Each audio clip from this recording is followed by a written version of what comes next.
banget dan sejuk dan cukup bersih. Ya. Ini Pak di mana? Ini tuh di Ancol ya namanya. Tempatnya tuh bisa Karangtalun, Kecamatan Luar, Kabupaten Bagda. Jadi sini tuh memang terdapat tempat wisata begini gitu, kayak yang memadukan alam dengan karya manusia gitu. Jadi kan bisa dilihat ini ada gapura terus ada hutan. Di Karangtalun ya bisa dilihat nih.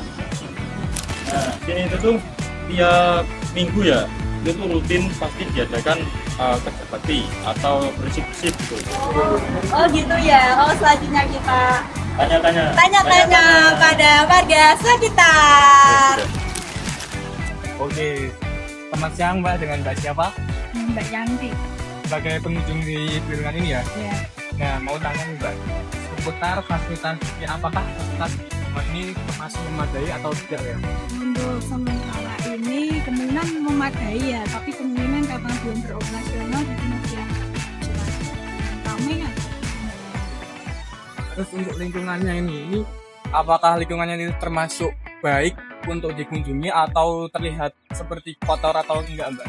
Untuk dikunjungi sih recommended ya, tapi kalau untuk kebersihan mungkin kan karena belum ada operasional jadi ya mungkin kurang bersih gitu aja, ditingkatkan. Selamat siang, diperkenalkan kami dari mahasiswa UNJ. Jadi tujuan kami ke sini adalah untuk bertanya-tanya nih soal lingkungan alam, karena kami dimintai tugas yaitu PPKN itu tentang bagaimana lingkungan alam di sini juga. Jadi sebelumnya kami perkenalkan, saya Dani dan ini Saya Saya Dewi. Rian. Jadi tujuan kami adalah bertanya-tanya mengenai keaslian atau juga kondisi lingkungan alam di sini. Jadi yang pertama, bagaimana gitu Pak kebersihan di lingkungan ini tuh atau di dusun Jawa ini, bagaimana, apakah masih asri atau seperti kota-kota yang terkadang kotor atau gimana gitu Pak? Ya, terima kasih kepada jadi semua karena yang bertanya, Mas Dani ya. Ya. Ini Dusun Jowo ini masuk wilayah desa Karangtalun ya. Terutama di sini RW 8. Dusun Jowo terutama khususnya ini dan desa Karangtalun ini termasuk masih lingkup desa atau dusun atau kampung. Jadi masih banyak pepohonan, banyak kesejukan. Jadi ya untuk kebersihan ya seperti ini, tapi untuk lingkungan rumah yang jelas bersih.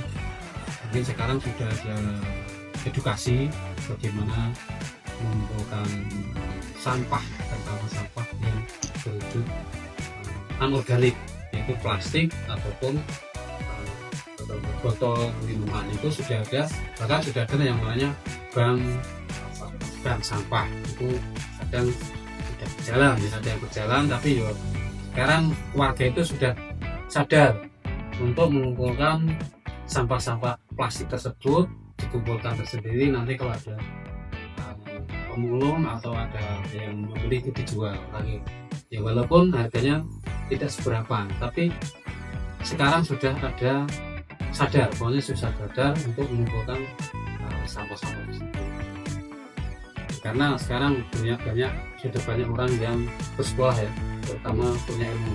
Tapi kalau untuk sampah organik, terutama dari dedaunan itu ya kita maklum, memang tempatnya dusun ya, kayak inilah dusun banyak orang yang tumbuh, tapi itu malah menjadikan pupuk, terutama rakyat atau warga dusun itu mayoritas petani.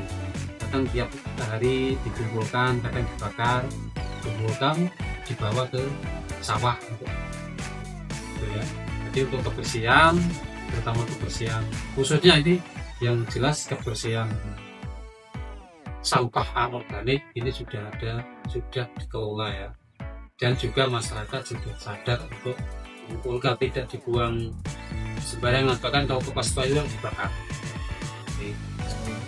Lanjut Bapak, yang selanjutnya itu apakah masyarakat atau orang-orang sekitar di sini itu melakukan kerja bakti atau gotong royong secara rutin untuk membersihkan kawasan bendungan Karangtalun?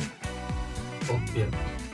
Untuk kawasan bendungan ini kan sekarang ya memang sudah dijadikan juga tempat wisata. Ini untuk membersihkan tuh sementara karena wisata Ancol ini masih dikelola dinas dan belum diserahkan ke warga. Jadi untuk warga sementara tidak ikut andil untuk membersihkan bendungan.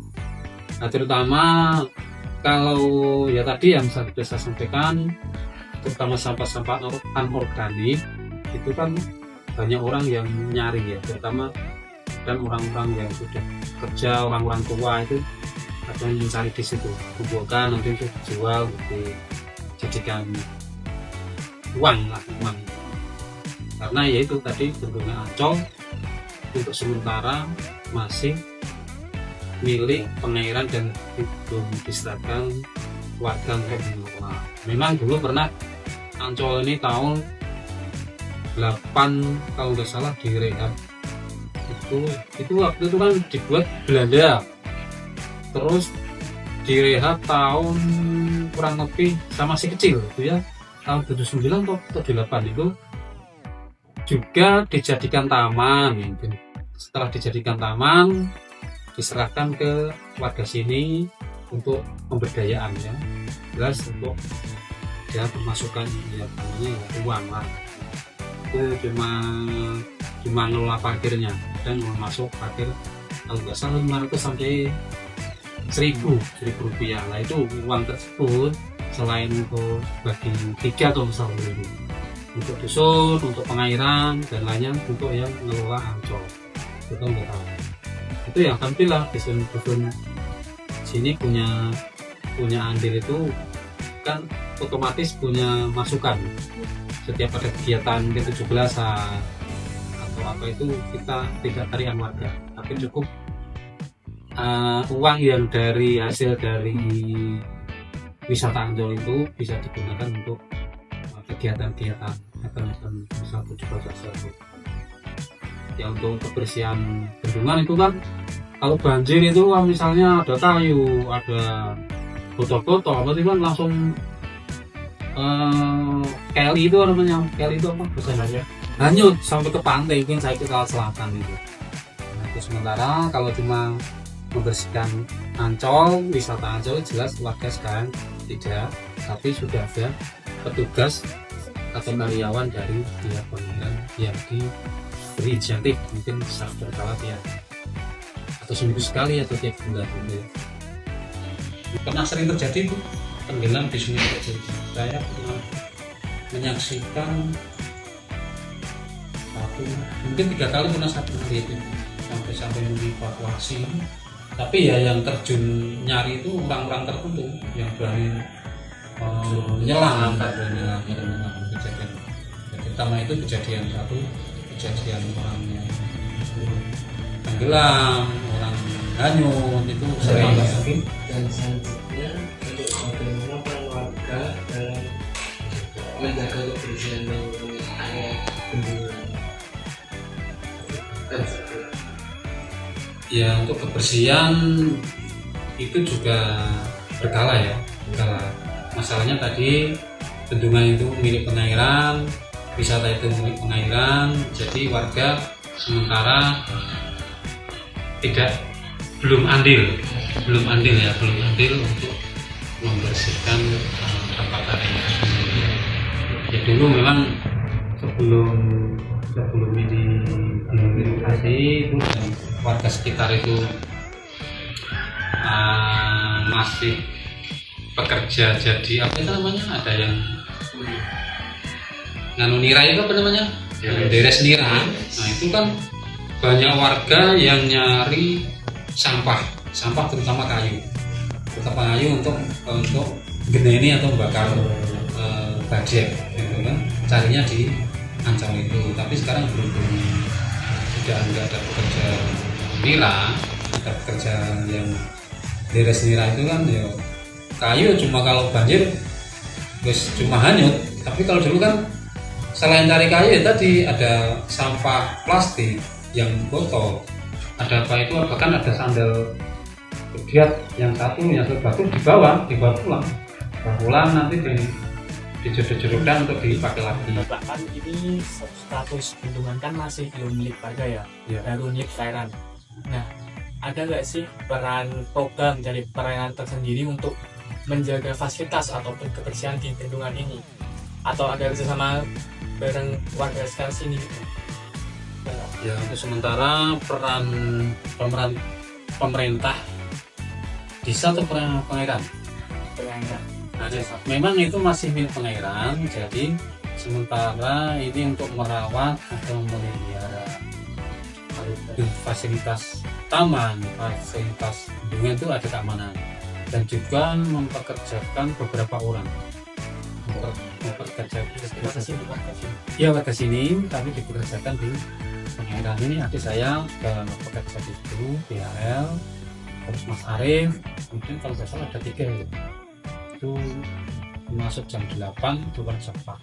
Itu ada ya, nyiram pada kalau kemarau, kemudian membersihkan rumput liar, berbunga selain taman lah itu dicoba dicabut gitu kan, kecuali tamannya yang berupa bunga ya, taman itu.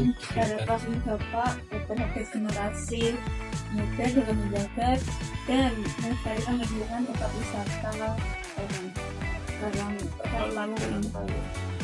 Kalau harapannya pemuda ya, kita sebenarnya, saya pribadi itu berharap pemuda diberdayakan dan diikut andilkan nanti dalam menangani wisata ini, dengan harapan kita punya kontribusi dan kita punya imbal baliknya ya. Karena kalau jadi wisata kan jelas ada nilai, ada value atau nilai terutama uang. Nah, uang itu kan untuk kepentingan ya, kalau jadi pekerja kan jelas kita ada yang baliknya, daripada kita nganggur. Tapi kalau ini jadi wisata yang bagus, jadi wisata yang potensial, kita sebagai apa ya, tidak harus kerja jauh-jauh, kita di sini aja bisa mendapatkan uang kerja, bukan mendapatkan uang. Kalau untuk lingkungan hidup ya paling enggak tadi tanam pohon. Tujuan tanam pohon itu walaupun rumahnya magro itu jangan sampai tidak ada pohonnya. Terus kita tanam pohon sedikit lah kalau panas kayak, terutama kita di daerah Katulistiwa itu kan musimnya cuma 2, musim panas dan musim hujan. Musim dingin panas, tetapi kalau di bawah pohon itu sejuk daripada di dalam. Itu lalu kan bendungan itu sampai meluap banget atau enggak? Ya biasanya kalau Sungai Progo, bendungan Sungai Progo itu kan bendungan fungsinya ya jelas untuk pengairan di kawasan juga ya. Itu kalau meluap itu berkala, tidak meluap tapi banjir. Nah, itu kalau pas waktu musim hujan, biasanya musim hujan paling tinggi curah hujan itu kan di antara Desember dan Februari. Itu sering air itu melimpah, kadang berapa ya, berapa meter itu ya, video itu bahkan sampai lantai ini yang tinggi itu bisa meluap. Aku tuh tahu kan dekat sama bendungan itu peninggalan Belanda. Nah itu tuh waktu kayak Belanda tuh kayak mau nggak mau pukul atau waktu itu keluar sampai tuh pernah dengar bisa ya yang rumah itu nah itu tulisannya tahun lalu bendungan lalu itu kayak banyaknya air dari bendungan Papua terus itu kayak kayaknya nggak bisa menampung dari situ kecil dan itu sekaligus buat bermati di tempat gitu itu bisa meningkatnya kayak berapa kecamatan itu tenggelam itu orang yang tenggelam sampai tenteng ini banget nah itu caranya sama bisa biar karena Belanda tidak pernah membentuk. Itu misalnya menurutku loh, menurut Pak, itu kan kayaknya lahannya ininya di luar. Ya, itu mungkin kalau tinggi itu kayaknya kan berat masuk ke sungai aliran itu. Kemudian juga itu pengaruh tanah pohon-pohon di itu sebenarnya pasti tidak ya? Mungkin karena curah hujan tinggi. Karena curah hujan tinggi itu spontan, karena memang spontan itu karena keseimbangan alam tidak berkurang karena mau dibuka itu.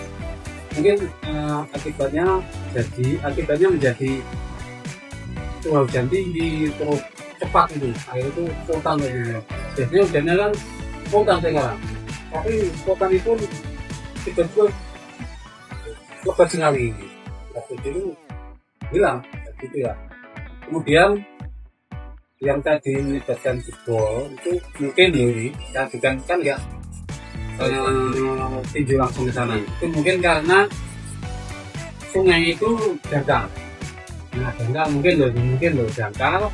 Kemudian air itu meluap, kemudian dia kan meluap terus ada tanggulan. Nah, tanggul ini nggak kuat. Tapi kalau nggak meluap itu pun kan, dan menurut saya itu mungkin efeknya karena sudah dangkal.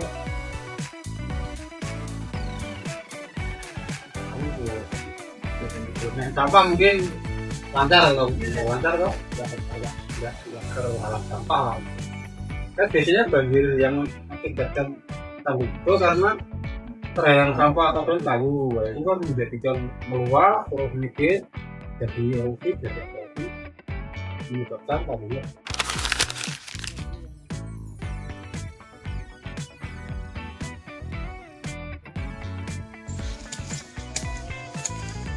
Aktif sih, Pak.